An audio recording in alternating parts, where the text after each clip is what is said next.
Remember one thing, KCET topper ಆಗಬೇಕು ಅಂದರೆ knowledge important, but execution is everything. 80 minutes ಇರುತ್ತೆ, 60 questions ಇರುತ್ತೆ. ನಿಮ್ಮ ಹತ್ರ ಸ್ಟ್ರಾಟಜಿ ಇಲ್ಲ, ಪ್ಲಾನ್ ಇಲ್ಲ ಅಂತಂದ್ರೆ ಎಂಥ ಈಸಿ ಪೇಪರ್ ಬಂದ್ರೂ ನಿಮ್ಮ ಕೈಲಿ ಕಂಪ್ಲೀಟಾಗಿ ಅಟೆಂಡ್ ಮಾಡೋಕ್ಕಾಗಲ್ಲ. Today I show you the exact topper strategy. ಯಾವಾಗ ಸ್ಟಾರ್ಟ್ ಮಾಡಬೇಕು, ಯಾವಾಗ ಸ್ಕಿಪ್ ಮಾಡಬೇಕು ಕ್ವೆಶನನ್ನು, ಟೈಮ್ ಯಾವ ರೀತಿ ಡಿವೈಡ್ ಮಾಡ್ಕೊಳ್ಳೋದು, ಆ್ಯಂಡ್ ಯಾವಾಗ ಗೆಸ್ಸಿಂಗ್ ಟೆಕ್ನಿಕ್ಸ್ ಯೂಸ್ ಮಾಡಬೇಕು, ಪ್ರತಿಯೊಂದ್ರ ಬಗ್ಗೆ.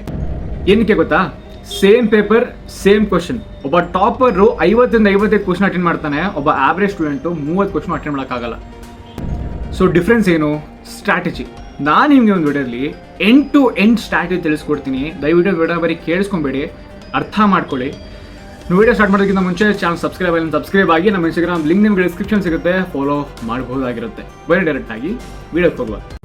ಓಕೆ, ಸೊ ಇಂಟ್ರೊಡಕ್ಷನ್ ಕೊಟ್ಟ ಹಾಗೆ ನೀವು ಫಸ್ಟ್ ಮಾಡಬೇಕಾಗಿರೋ ಕೆಲಸ ಏನು ಅಂತ ಡೈರೆಕ್ಟಾಗಿ ಪೇಪರ್ಗೆ ಹೋಗೋದಲ್ಲ.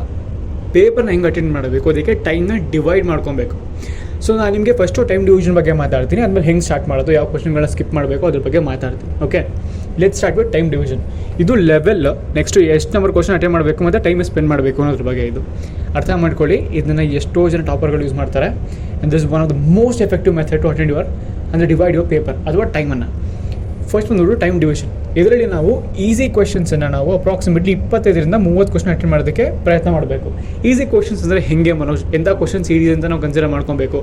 ಯಾವುದು ನಿಮ್ಗೆ ಇರ್ತಕ್ಕಂಥ ನಾರ್ಮಲ್ ನಾಲೆಜನ್ನು ಸಾಲ್ವ್ ಮಾಡ್ಬೋದು, ಅಥವಾ ಡೈರೆಕ್ಟ್ ಫಾರ್ಮುಲಾ, ಅಥವಾ ಯಾವುದಾದ್ರೂ ಕ್ವಿಕ್, ಓಕೆ ನೋಡಿದ ತಕ್ಷಣ ನಂಗೆ ಗೊತ್ತಾಗೋಯ್ತು ಈಸಿ ಮಾಡ್ಕೊಂಡ್ಬಿಡ್ತೀನಿ ಅಂತ ಕ್ವಶನ್ಗಳನ್ನ ನೀವು ಒಂದು 25-30 ಇರ್ತವೆ ಅಂತಗಳು ಮಾಡ್ಕೊಬೇಕು. ಓಕೆ, ಆ್ಯಂಡ್ ಇದಕ್ಕೆ ನಾನು 25 ನಿಮಿಷ ಅಂತ ಇರ್ತಾಯಿದ್ದೀನಿ, 25 ನಿಮಿಷ ಅಂತ. ಆ್ಯಂಡ್ ಸೆಕೆಂಡ್ ಬಂದ್ಬಿಟ್ಟು ರೌಂಡ್ 2.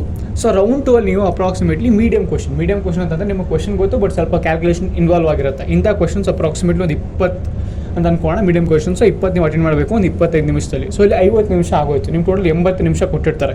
ಓಕೆ, 10 ನಿಮಿಷ ನೀವು ವಿಸಿಟ್ ತಿಳ್ಕೊಬಿಡ್ತಾರೆ, ನಿಮ್ಮ ಹತ್ರ 70 ನಿಮಿಷ ಇರೋದು ಅಂದ್ಕೊಳ್ಳೋಣ. ಅದರಲ್ಲಿ 20 ನಿಮಿಷ ನೀವು ಟ್ರಿಕ್ಸ್ ಅಥವಾ ಗೆಸ್ಸಿಂಗ್ ಟೆಕ್ನಿಕ್ಸ್ಗಳನ್ನ ಯೂಸ್ ಮಾಡ್ಕೊಂಡು, ನೀವು ಎಲಿಮಿನೇಷನ್ ಟೆಕ್ನಿಕ್ಗಳನ್ನ ಯೂಸ್ ಮಾಡ್ಕೊಂಡು 10-20 ಕ್ವಶನ್ ಸಾಲ್ವ್ ಮಾಡಿಕೊಟ್ರೆ, ನಾವು ಅಟೆಂಡ್ ಮಾಡೋದು ಇವಾಗ ಪ್ರಯತ್ನ ಪಟ್ಟಿರೋದು ಇಲ್ಲಿ 20 ಕ್ವಶನ್ನು ಪ್ಲಸ್ ಇಲ್ಲಿ 20 ಕ್ವಶನ್ 40 ಕ್ವಶನು ಪ್ಲಸ್ ಇಲ್ಲಿ 20 ಕ್ವಶನ್, ಟೋಟಲು 60 ಕ್ವಶನನ್ನು ಮ್ಯಾಕ್ಸಿಮಮ್ ನಾವು ಅಟೆಂಡ್ ಮಾಡೋದಕ್ಕೆ ಪ್ರಯತ್ನ ಮಾಡ್ತೀವಿ. ಅಂದರೆ we are trying to attend all. ಈ ಥರ ಮಾಡಿದ್ರಷ್ಟೇ you can attend maximum number of questions. ಅರ್ಥ ಆಗ್ತಿದೆಯಾ? ಸೊ ಈ ರೀತಿ ಟೈಮನ್ನು ಡಿವೈಡ್ ಮಾಡ್ಕೊಳ್ಳಿ. ಇವಾಗ ನೆಕ್ಸ್ಟ್ ಫೇಸಿಗೆ ಹೋಗೋಣ. ನೆಕ್ಸ್ಟ್ ಫೇಸಲ್ಲಿ ನಾನು ನಿಮಗೆ ಯಾವ ರೀತಿ ಕ್ವಶನ್ನ ಸೆಲೆಕ್ಟ್ ಮಾಡೋದು ಆ್ಯಂಡ್ ಇದನ್ನೇ ಟೈಮ್ ಡಿವೈಡ್ ಮಾಡ್ಕೊಳ್ಳೋದಕ್ಕೆ ಯಾವ ಟೈಮನ್ನು ಯುಟಿಲೈಸ್ ಮಾಡ್ಕೊಳ್ಬೇಕು ಅನ್ನೋದ್ರ ಬಗ್ಗೆ ಮಾತಾಡ್ತೀನಿ. ಸೊ ನೆಕ್ಸ್ಟು ಪಾರ್ಟ್ 2 ಬರೋಣ. Part 2 is very crucial. ಇದು ಹೆಂಗಪ್ಪ ಅಂತಂದರೆ ಸ್ಟಾರ್ಟಿಂಗ್ ಸ್ಟ್ರಾಟಜಿ. ನೋಡಿ, ನೀವು ಹೆಂಗೆ ಸ್ಟಾರ್ಟ್ ಮಾಡ್ತೀರಾ ಅದ್ರ ಮೇಲೆ ಎಲ್ಲ ಡಿಪೆಂಡ್ ಆಗಿರುತ್ತೆ. ಫಸ್ಟ್ ಆಫ್ ಆಲ್ ನಿಮ್ಮ ಫಸ್ಟ್ ಕ್ವಶನ್ ಏನಾದರೂ ಡಿಫಿಕಲ್ಟ್ ಆಗಿರೋದು ಬಂದುಬಿಟ್ರೆ ಕ್ಲಿಯರಾಗಿ ಹೊಡ್ಸ್ಕೊತೀರಾ. ಜಾಸ್ತಿ ಒಂದೇ ಕ್ವಶನ್ ಮೇಲೆ ಟೈಮನ್ನು ಸ್ಪೆಂಡ್ ಮಾಡಬಾರ್ದು. ಓಕೆ, ಸೊ ನಾನು ನಿಮ್ಗೊಂದು ಕ್ಲಿಯರ್ ಎಕ್ಸ್ಪ್ಲೈನ್ ಮಾಡ್ತೀನಿ, ಕೇಳಿಸ್ಕೊಳ್ಳಿ.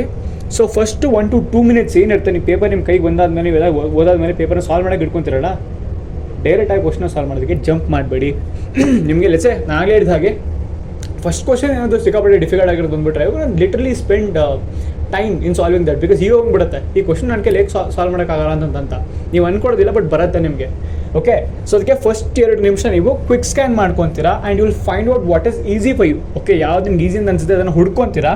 ಅದಾದಮೇಲೆ ನನ್ನ ಸಜೆಷನ್ ಏನಪ್ಪ ಅಂತಂದರೆ, ನಿಮ್ಗೆ ಯಾವುದು ಸ್ಟ್ರಾಂಗ್ ಚಾಪ್ಟರ್ಸ್, ನೀವು ಈ ಚಾಪ್ಟರ್ನ ನೆಕ್ಸ್ಟ್ ಲೆವೆಲ್ ಓದ್ಬಿಟ್ಟಿದ್ದೀನಿ ಅಂತ ನಿಮ್ಗೆ ಯಾವ್ದು ಅನಿಸುತ್ತೆ ಅದರಿಂದ ಸ್ಟಾರ್ಟ್ ಮಾಡಿ. ಓಕೆ, ಈ ಥರ ಸ್ಟಾರ್ಟ್ ಮಾಡೋದ್ರಿಂದ ನೀವು ಬೇಗ ಕ್ವಶನ್ನ ಸಾಲ್ವ್ ಮಾಡ್ಲಿಕ್ಕೆ ಆಗ್ತದೆ, ಆಕ್ಸಿಲರೇಟ್ ಆಗ್ತಾರೆ instead of just wasting time on something which you don't know. That is part 2. Part 3ಗೆ ಬರೋದಾದ್ರೆ 20 second ರೂಲ್. ನೋಡಿ, ಇದು ನಾನು ಏನು ಹೇಳ್ಕೊಡ್ತಾ ಇದ್ದೀನಿ ನಿಮಗೆ, ಕ್ವಶನ್ ಯಾವಾಗ ಸ್ಕಿಪ್ ಮಾಡಬೇಕು ಅಂತ. ನೀವು ಕ್ವಶನ್ನ ಕಂಪ್ಲೀಟಾಗಿ ಓದ್ಬಿಟ್ಟು ನಿಮಗೆ ಅರ್ಥ ಆಗಲಿ ಅಂತ ಅನ್ಕೊಳ್ಳಿ, 20 secondವರೆಗೂ just directly blindly skip it. ಹೌದು ಸರ್, ಸ್ಕಿಪ್ ಮಾಡಲಿ ಅಂತಾರೆ ನೀವು ತಪ್ಪು ಮಾಡ್ತೀರ ಅಂತ ಅರ್ಥ. Okay, and this will save lot of time for you. Next part 4 ಬರೆದಾರೆ. ಇದು ನಾನು ಆಗಲೇ ಹೇಳಿದ ಹಾಗೆ ನೀವು 2 ಫೇಸನ್ನು ದಾಟ್ಕೊಂಡು ಬಂದುಬಿಟ್ಟಿದ್ದೀರಾ ಅಂತಂದರೆ, ನೀವು ಈಸಿ ಕ್ವಶನ್ಸನ್ನು ಅಂದರೆ knowledge base questions, direct formula ಕ್ವಶನ್ಸನ್ನು ಸಾಲ್ವ್ ಮಾಡಿದ್ದೀರಾ. ಆ್ಯಂಡ್ ಪ್ಲಸ್ ಜೊತೆಗೆ ನೀವು ಕೆಲವೊಂದಷ್ಟು ಸಣ್ಣ ಪುಟ್ಟ ಕ್ಯಾಲ್ಕುಲೇಷನ್ ಇರ್ತಾರೆ ಅಂತ ಕ್ವಶನ್ ಸಾಲ್ವ್ ಮಾಡ್ಕೊಂಡಿದ್ರೆ, ನೆಕ್ಸ್ಟು ಥರ್ಡ್ ಫೇಸು ನಿಮ್ಗೆ ಯಾವ ಕ್ವಶನ್ ಸಿಗೋಬಾರೆ ಡಿಫಿಕಲ್ಟ್ ಅನ್ಸಿರುತ್ತೆ, ಗೊತ್ತಿರೋದಿಲ್ಲ ಅಂತ ಕ್ವಶನ್ಗೆ ನೀವು ಎಲಿಮಿನೇಷನ್ ಟೆಕ್ನಿಕ್ಸು ಅಥವಾ ನಂಬರ್ ಗೆಸಿಂಗ್ ಟೆಕ್ನಿಕ್ಸು ಅಥವಾ ನಿಮ್ಮ ಸ್ಮಾರ್ಟ್ ಥಿಂಕಿಂಗ್ ಟೆಕ್ನಿಕ್ಸು ಅಥವಾ ಬೇರೆ ನಾನು ಏನು ಟೆಕ್ನಿಕ್ಸ್ಗಳು ಎಕ್ಸ್ಪ್ಲೇನ್ ಮಾಡಿದ್ದೀನಿ ನೀವು ಅದನ್ನು ಅಪ್ಲೈ ಮಾಡ್ಕೊಂಡು ನೀವು ಇಲ್ಲಿ ಕ್ವಶನ್ಸನ್ನು ಸಾಲ್ವ್ ಮಾಡ್ತೀರಾ. So this is how you can score maximum in your second PUC ಅಂದರೆ ನಿಮ್ಮ KCET ಎಕ್ಸಾಮಿನೇಷನಲ್ಲಿ. ನೋಡಿ, ಥಿಂಕ್ ಲೈಕ್ ಟಾಪರ್ ಅವನ್ನ ಈಗೋ ಇಟ್ಕೊಂಡು ಅವ್ನು ಆಟ ಆಡೋದಿಲ್ಲ. ಅವ್ನ ಗೋಲ್ ಏನಿವಾಗ ಮ್ಯಾಕ್ಸಿಮಮ್ ಕ್ವಶನ್ಸನ್ನು ಅಟೆಂಡ್ ಮಾಡಬೇಕು ಅಂತ. ಸಿ ನೋಡಿ, there is no negative marking. ಆಯಿತಾ. KCET there is no negative marking. So ನಿಮ್ಮ ಗೋಲ್ ಏನಿರಬೇಕು ಅಂದರೆ ಮ್ಯಾಕ್ಸಿಮಮ್ ಕ್ವಶನ್ಸನ್ನು ನಿಮ್ಮ ಕಾನ್ಷಿಯಸ್ನೆಸ್ನ ಅಟೆಂಡ್ ಮಾಡಬೇಕು. ಸೊ ನೀವೇನು ಮಾಡ್ತೀರಾ ಗೊತ್ತಾ, ನೀವು ಯಾವುದೊಂದು ಪೇಪರ್ ತೊಗೊಂಡ್ರೆ ಅಪ್ರಾಕ್ಸಿಮೇಟ್ಲಿ ಒಂದು 30-40 ಕ್ವಶನ್ ಸಾಲ್ವ್ ಮಾಡ್ಕೊತೀರಾ, ಬಾಕಿ ಕ್ವಶನ್ ಮಕ್ಕಿ ಕಮ್ಮಿ ಟಿಕ್ ಹಾಕೊಂಡ್ಬಿಡ್ತಾರೆ. ಬಟ್ ಟಾಪರ್ ಆ ಥರ ಮಾಡಲ್ಲ. ಈ ಯೂಸಸ್ ಪ್ರಾಪರ್ ಟೈಮಿಂಗ್, ಆ ಡಿವಿಷನ್ನು ಯಾವ ರೀತಿ ಕ್ವಶನ್ ಅಟೆಂಡ್ ಮಾಡಬೇಕು ಅನ್ನೋ ಸ್ಟ್ರಾಟಜಿ ಮುಂಚೆ ಥಿಂಕ್ ಮಾಡ್ಕೊಂಡು ಅದನ್ನು ಪ್ರಾಕ್ಟೀಸ್ ಮಾಡ್ಕೊಂಡು ಬಂದಿರ್ತಾರೆ.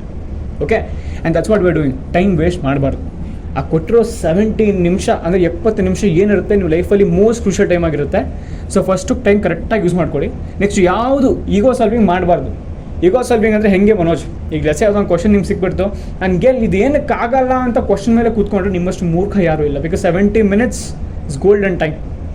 ನೆಕ್ಸ್ಟು ಮ್ಯಾಕ್ಸಿಮಮ್ ಅಟೆಂಡ್ ಮಾಡೋದಕ್ಕೆ ಪ್ರಯತ್ನ ಮಾಡಿ, instead of just sticking to 1 or 2 questions. And this is how you can get maximum number of, you can solve maximum number of questions under 70 minutes. So total 80 minutes ಅದ್ರಲ್ಲಿ 10 ನಿಮಿಷ ನಿಮ್ಮ invigilator ತಿನ್ಕೊಂಡ್ಬಿಡ್ತಾನೆ, ಅದು ಮಾಡಿ ಇದು ಮಾಡಿ ಅಲ್ಲಿ ಸೈನ್ ಹಾಕಿ ಇಲ್ಲಿ sign ಹಾಕಿಂದಂತ. So yes, you have 70 minutes to solve 60 questions, and this is how exactly you can utilize it in a very productive manner. And that's the video. See you in the next video. Till then, keep learning, keep on learning. Thanks for watching. Bye bye.